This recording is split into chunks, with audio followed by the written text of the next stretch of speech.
যে স্ত্রীর উপরে তার স্বামী অসন্তুষ্ট, ওই মহিলা জাহান্নামী।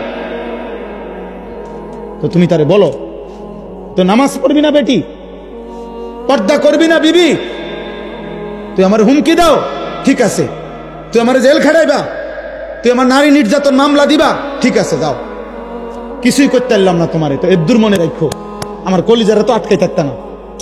কথা বলেন না কেন? কলিজারে কি জেল দিতে পারি? তো কলিজা দিয়া বলে গেলাম আমি তোমার প্রতি অসন্তুষ্ট। এর দূরে লেসারি। তো ওই মহিলা কেমনে জান্নাতে যাবে?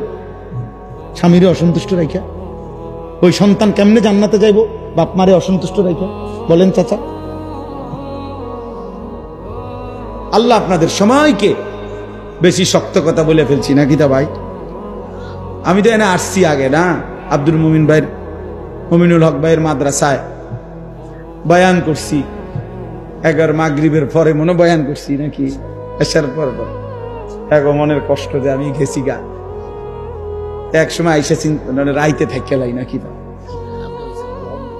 হ্যাঁ, আলহামদুলিল্লাহ, আল্লাহ তাআলা সবাইকে ভালো রাখেন, দিন মান।